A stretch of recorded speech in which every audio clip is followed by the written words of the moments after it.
And where's Ron at? Ron just talked about this notion of a biblical testimony. And Caesar and I have been studying together in the last month or two.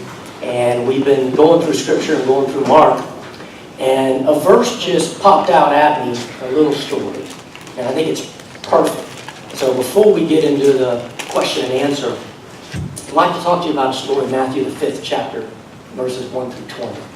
And we want to give you some bullet points up here, but before I do that, I want to set a little stage of what's happening here. So this is a period of time when Jesus had gotten in a boat. Jesus had gone across the lake. He'd gone to the other side, to the region of the Gerasene.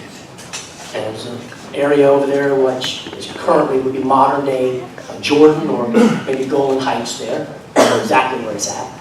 But there was an area there that Jesus takes the boat, he goes across the boat, and goes across the lake. When he gets to the other side, there's a man that comes running up to him. And the Bible is really, really detailed. Jesus and Mark describes this man really, really well. And what he says is this. So he gets across the lake, this man comes to him, and he says this. He says, when Jesus got out of the boat, a man with an impure spirit, or demon, came from the tombs to meet him. Now, brothers and sisters, ladies and gentlemen, these tombs, this would be like outcasts. This would be tombs that are usually for the dead. But that's where they would send away people that they thought had problems. And the Bible says that this man lived in the tombs, and no one could bind him anymore. Not even with a chain. This man was tormented by something. We know as you read the verses by demons.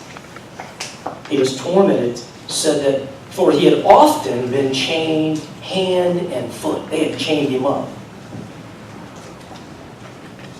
And said no one was strong enough to subdue him. And this verse here brings tears to my eyes. Because he says, night and day among the tombs and in the hills he would cry out. And he cut himself with some stones. You know, I sometimes think, I wonder if we treat people that way sometimes. I remember years ago, society would treat people that were hurting and we'd put them in psychiatric wards and just leave them to die.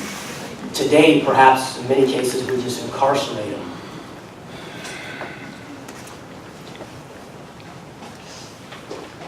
So what did Jesus do when he saw this man? He went for a solution. In fact, Jesus said, come out of this man, you impure spirit. And Jesus asked him, what is your name? This was so bad, brothers and sisters, that these legions of spirits had taken over him. To make a long story shorter, he took these impure spirits and cast them out and went into some pigs. And the pigs ran down the hill into the water. Most of you, many of you know the story, and drowned. Of course, the impure spirits didn't die, but the beauty is that they weren't in a man. And they weren't in those pigs either. But why I thought this was very important for today is this. That right after this, Jesus healed this man. He then was clothed, was of right mind, and was sitting there. Well, that would have been a shocker, wouldn't it? This violent man that these demons had taken over his life, and he tormented him night and day, and he had to be cast out to tombs, living outside. Because it was night and day, presumably he wasn't sleeping a whole lot.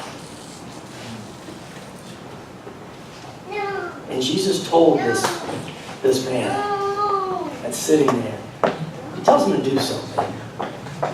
So after he healed him, side note, we've got the power of God. We can heal people too. Not us, but God. Jesus said this. He didn't say, go and tell them about me. He didn't tell them that.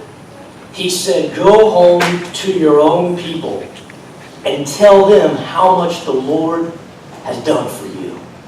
He said, that's what I want you to do. And how He has had mercy on you. That's what we're going to do today. We're going to show testimony of Caesar this morning about what God has done for him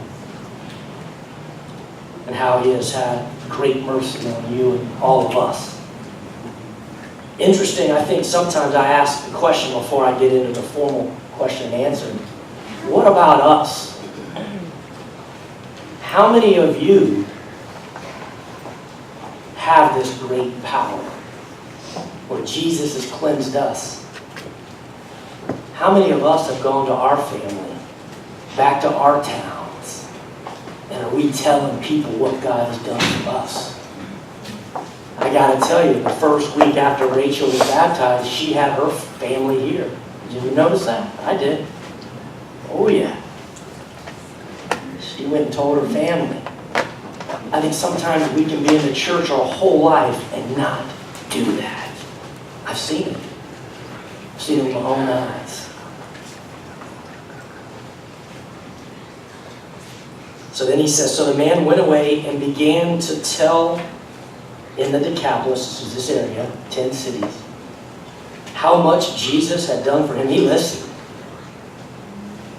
And all the people were amazed. The testimony of Caesar. Let's jump right in. So, by the way, if any of these questions you don't like, I chose them, but I did get them approved. They were approved. So I started by asking Caesar, can you describe your childhood, what it was like, say, pre-18? So when you were a kid, growing up, pre-18, describe a little bit about your childhood. So,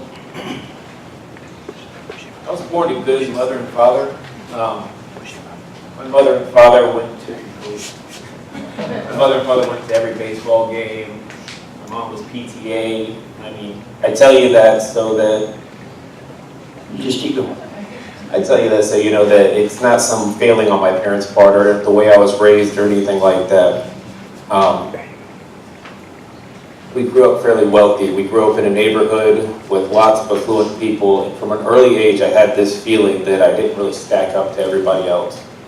I either wasn't good enough, smart enough, funny enough, good looking enough, whatever it was, I just had this feeling inside me. And I recognized it pretty early on. And instead of trying to achieve more, I would deflect with humor and stuff like that, and I ended up seeking negative attention all the time. So I started getting in trouble really early. I've got a recollection of being put in the corner in first grade before my mom even made it out of the building, from dropping me off on the first day of first grade. I remember the look on her face. Really? I didn't even make it back to the car line. I said, well, I'm sorry. But that, I'm sorry would be a theme in my life. I would say that a lot. I don't know if I ever meant it. Moving forward, that attitude took me to, I picked up my first drink at like 10 or 12 years old, snuck my dad's liquor and took it down the street and got with my friends and drank. And something happened when I took that drink. That voice inside me, that anxiety, that thing that said I'm not good enough, and all of that quieted down in my brain. And I didn't feel less than, I didn't feel any of those things anymore. I felt like just okay. And it became my solution at a very young age. Anytime, I wasn't a daily drinker at 10 years old, but I was thinking about picking up a drink whenever I could sneak the next one. And that went on into my troubles, got me sent to military school at one point. And the way my thinking goes, you put me in a military school, I'm I'm going to find the people that are like me. Well, if you get in trouble all the time in military school, you have to do extra duty hours, and you're not allowed to leave campus. So who's that leave you with on the weekend? The other kids that are doing the wrong thing. My people at the time. So pretty quickly I found all the loopholes, and I got kicked out for running a gambling operation in a bar out of my dorm room. And my parents had spent a lot of money on that score to try to get me straightened out, and also to try to avoid some things that were going on in my family life, and to try to give me a shot. And I never appreciated those things. I never saw those as some kind of gift or blessing. I saw it as a hindrance to what I wanted to do. And that'll bring me up into high school. By the time I was in high school, I was a daily drinker. I was drinking from morning till night. I got my first DUI in high school. My friends at this point were trying to block my car in the parking lot of the high school so that I wouldn't leave in the morning and go take off and do what I did every day. Go and get drunk and then show back up for the period that I had to show up for so that they wouldn't call home and tell my parents that I was absent. So that takes you right up until about 18. I was lost. All I knew how to do was the next drink or the next drug at this point. And Lisa, number two, in your early 20s, what were you started getting out of 18 in your early 20s? What were you seeking, and what type of solutions were you seeking to those problems? You know, Jerry sat down and talked to me about this. I don't really know what I was seeking. I was still somewhere inside me, I was trying to do something to make my parents happy. I skated by the skin of my teeth through high school, and I got into college. Now, in college, it's everybody's first shot at freedom. So everybody's drinking and partying, at least the people that I hung out with, the fraternity life. So my drinking didn't look weird anymore, where in high school, that was just, I looked like an animal. It didn't look weird in college. So I continued that way, but as everything does with alcoholism and addiction, those things progress, where this was their first experience. I'm a professional, and now I'm starting to black out, and I'm not remembering things that are happening. Again, probably by the grace of God, somehow I made it through college with a degree. I don't really remember much of it. And I got out of college and I went back to Tampa, and everybody was starting to get jobs, start families, or get a master's degree. And I was still holding on to that party life because that's all that I knew. I started bartending, or I was working these little dead-end jobs, and through a series of shady events that I won't tell you all about, I ended up coming into some money, and my father, who was a bar owner in Tampa, owned 20-something bars at one point. That's what I was seeking. I wanted the power, the money, and the respect that my father had. The difference was I didn't want to work at it. I just wanted it. And he helped me. Took my ill-gained money and put it in the right direction and got me into the bar business in my 20s. The ultimate justification to stay drunk and party all the time. I own a bar, I make lots of money now. Look at my money, don't look at my morals, my values, or my empty soul. Look how great I am. And I wrote that for a long time. I would say that drinking and drugging was just part of doing business. But as things got worse and worse, and more progressive, my own bartenders would ask me, please don't come in on our shift. You're bad for business. You know, your behavior is not okay. And these are the people that work for me. And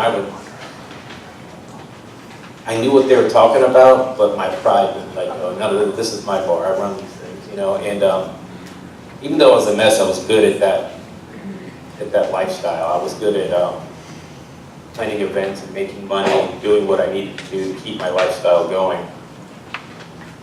Unfortunately, you can only keep that together for so long before it all comes crashing down. And it got really dark really quick. I picked up about 3 more DUIs at this point. I wasn't allowed to drive. Basically, they said, you'll never drive again. And then I kept driving and got driving on suspended license, habitual.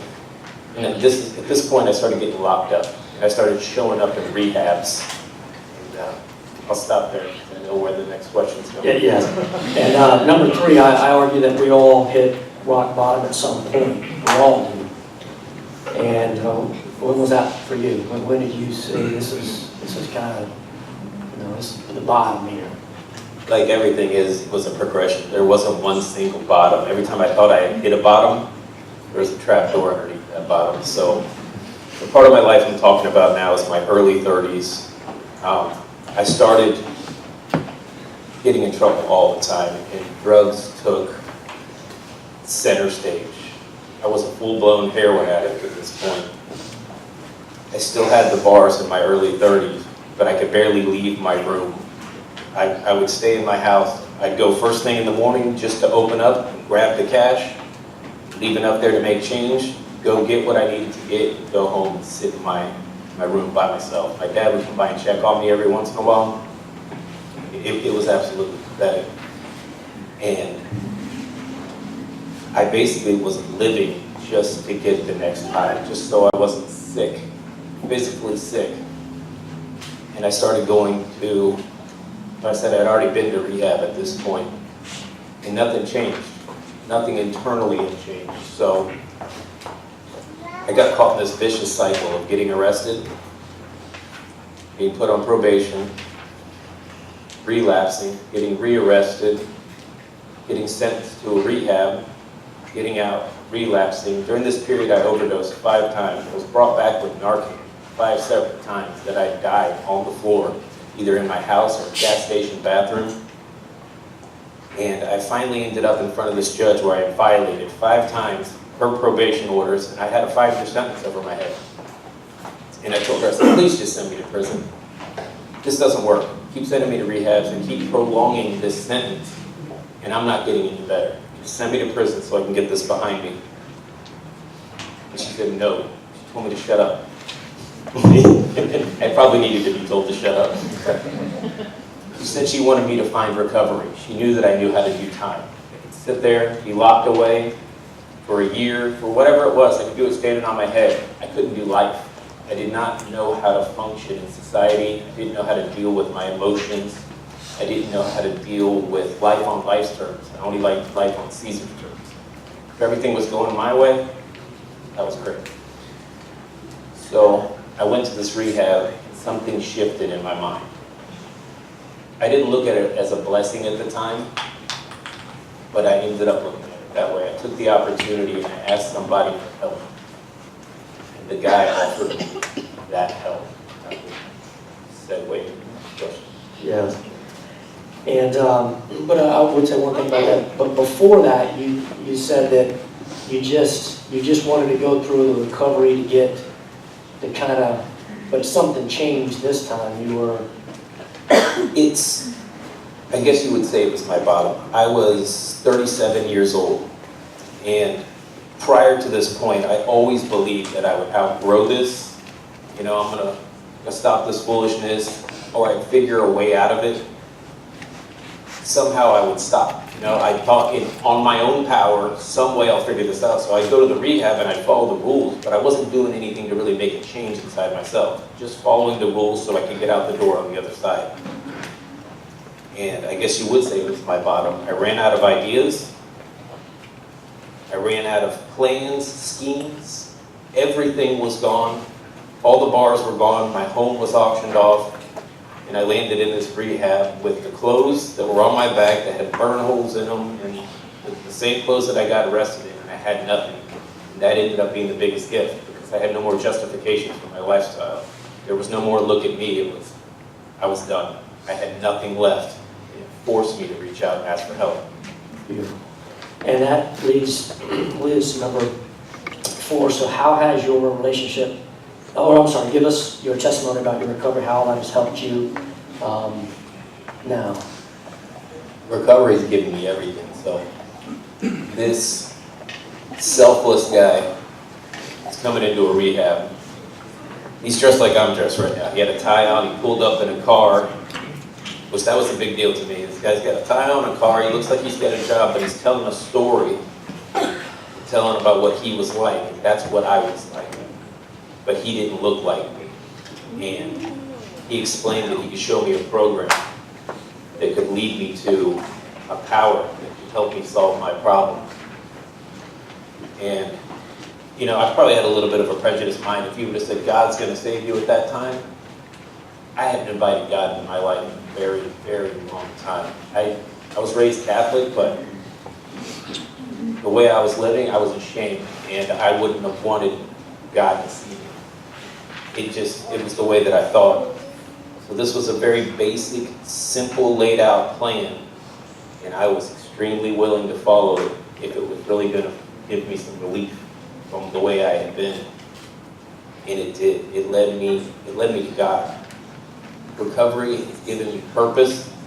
It's given me my life back, and that obsession that I'm not good enough, and that obsession for the next drink and the next drug was gone. It was gone early on.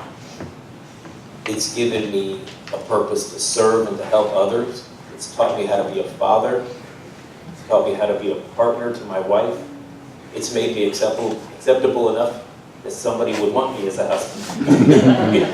I don't know that I had anything to offer. It's made me a whole person where I'd never been before. So, I mean, I definitely, if I hadn't found the recovery, I don't know that I would have gotten on the journey to find God. So it was basically spiritual kindergarten for me. And that is number 5. So how has your relationship to God improved over time? How has it improved from those early months and to where you're at, you know, more or less today? It was baby steps. You know, in the beginning it was like dipping your toe in the pool. I'm going to trust God a little bit. And then the results would come. And then I trust God a little more and give over more and more. In our program, we have a point in our recovery where we're supposed to turn our will and our lives over to God. And I didn't understand that. So how do you do that? Somebody told me that's your thoughts and your actions. So your thoughts are on God's will, and you're acting what you believe God's will is, then you're probably not going to get in trouble. Since I don't know all the time what God's will is, I do know what it isn't. So that was my baby step. I know what not to do. I know not to lie, cheat, steal, hurt people, and that's grown to this open-mindedness where I was actually able to hear a message. Started going to North Tampa because that's where Kelly went. And I heard Neil preach, and I was able to hear a message that I'd never heard before.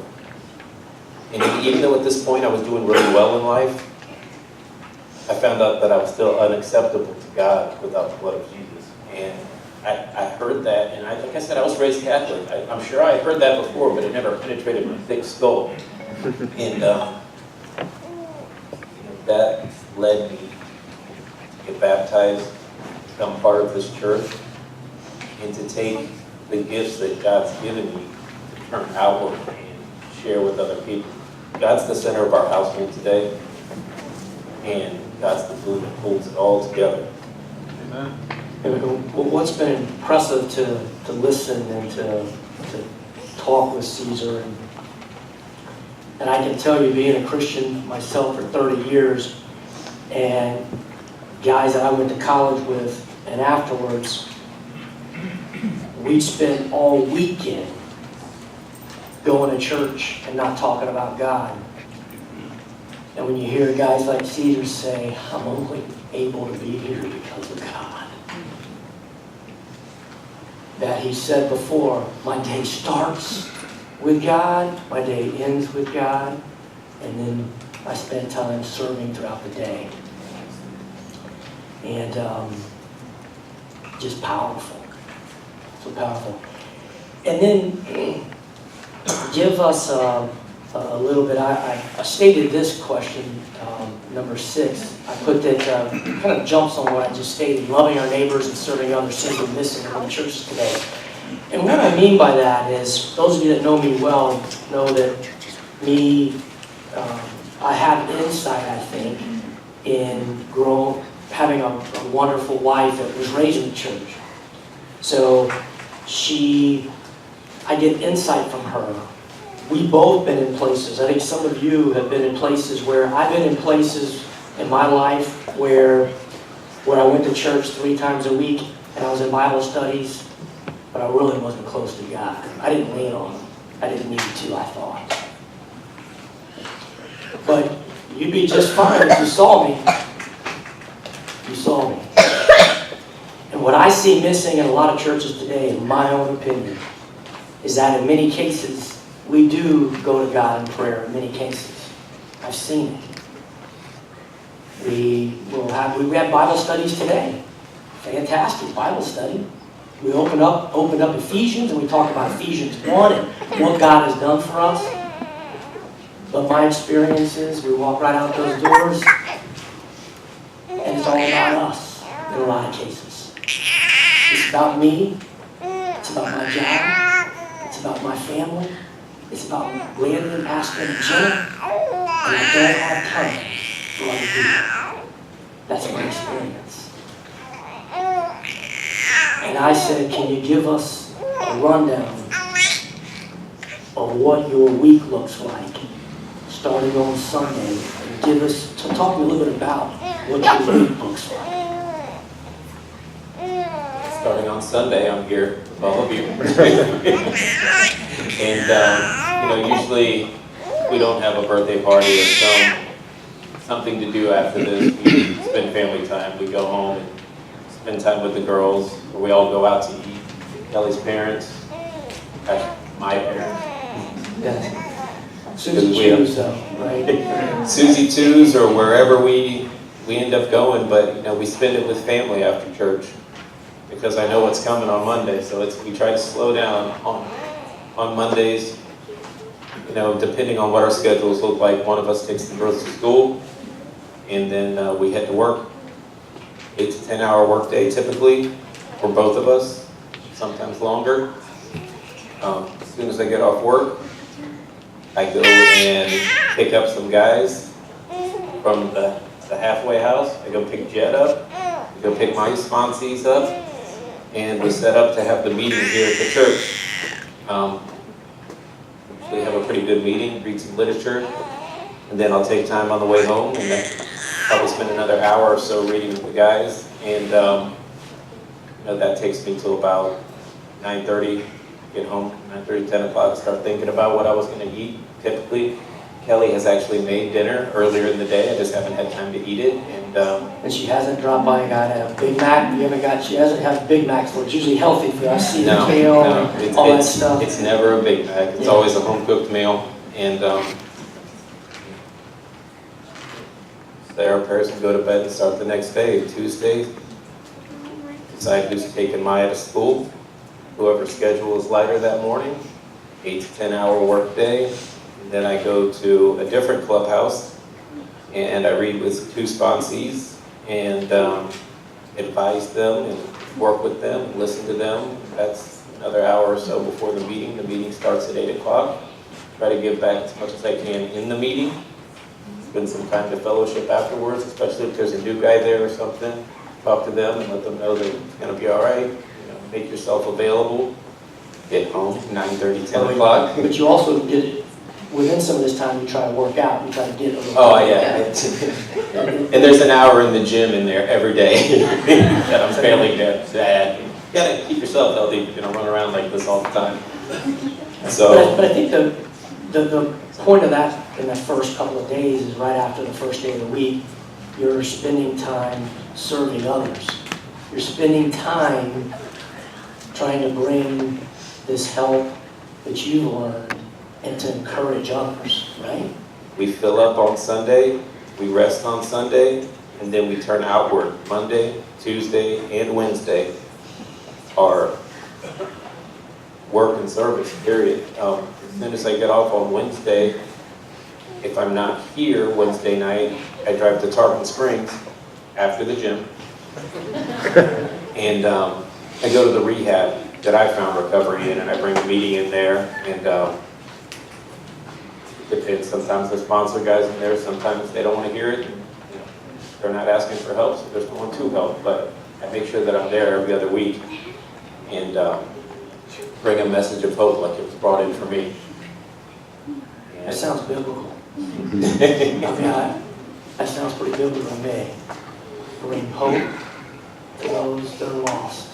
And that's all, we've already gotten 3 days, we're just 3 days into this, and we've already spent 3 days of trying to bring hope to this lost world that's dying out here, dark world that needs Jesus, right? And then Thursday. But before I say Thursday, then you have to add into the mix, because my wife is extremely active in the community, and she has me on committees, and I'm a co-chair of committees. So alternating on months, falling on those same days, I have commitments as a treatment coordinator, commitments as a co-chair for our recovery committee, commitment as the GSR for our group. You're not going to know what that means, but it's a general service person, and I have to show up to the meetings and report. So those days get a lot longer and a lot busier sometimes too. But when we get to Thursday we, after work, gym, all those things, we have both of the girls, Emma and Maya, and we try to make that Thursday night about family. Stay home, we do homework together, we watch TV together, we have dinner together, because there has to be a balance. There has to be a balance for my family. I can't spend all my time out there helping somebody and turn my back on my family who needs my help and my time and my care just as much as anybody else. So Thursdays are always about that. And by Thursday, we're all getting tired and it's nice to stay home. Fridays, 1 of 2 things happens, 8 to 10 hours of work, the gym. There's a theme here with this gym thing, huh? You squeeze me in on Fridays in the morning? Yeah, every other Friday, I get to start my day with a meeting with Jerry as we get into work. And those Fridays seem to go really well. When I get a chance to slow down, have a cup of coffee, and get in the Bible with Jerry, the rest of that day seems pretty good. But either way you look at it, by the time we've gotten to Friday, we're pretty tired. We usually order food or go out to eat or something Friday night. But on Friday nights, we either have both girls, we have a family night, or we have just Maya, and we have to take Maya to her father's house. And we don't just go drop her off at her father's house. We try to all come together and spend a little bit of time together. Because even though it's a blended family, it's family. So we all sit there and spend some time and play with the puppy that they've got, and just try to make it about the kids. And from that, we don't usually get home till almost 10 o'clock and start figuring out what we're going to do for dinner. And at that point, it's usually a little late for anything great, but that's all right. Saturdays is either all about family when we have both girls, or every other week it's just Kelly and I, and we try to do something for ourselves. We got to go to the beach yesterday. We haven't gone to the beach in a long time. It was nice. We got a nice recharge. Laid out, got in the water, went and ate free food down in Tarpon, and that recharge is necessary. So that balance between service, family, work, that you're always juggling, and I think it's a moving target. You're always going to be juggling it. We do our best with that. And what I would just to sum up, and then we'll have a prayer, is that I think what I see in Caesar is it starts with the relationship with God first, that prayer, that focus on God first, but also the 2 things that we talk about a lot, that I think when Jesus said, loving God with all your heart, soul, and mind, and then loving our neighbor, what does that look like? And I think he's doing a fantastic job. And encouraging me, super encouraging me. I've been so encouraged by his family, and I hope today it was encouraging to you as well. One more thing before you stop. We have a line in our program that says, God is doing for us what we could not do for ourselves. And that's what I see. When we talk about biblical miracles, I get to see miracles on a regular basis, working with the broken and the hopeless, seeing their lives turn around. That's God. that made Him change me, and that's God that gives me the power to go out and do all of these things, because my nature is lazy and I'd rather rest. But God spurs me on to do the next thing that I need to do. That's it. Let's say a prayer, then we'll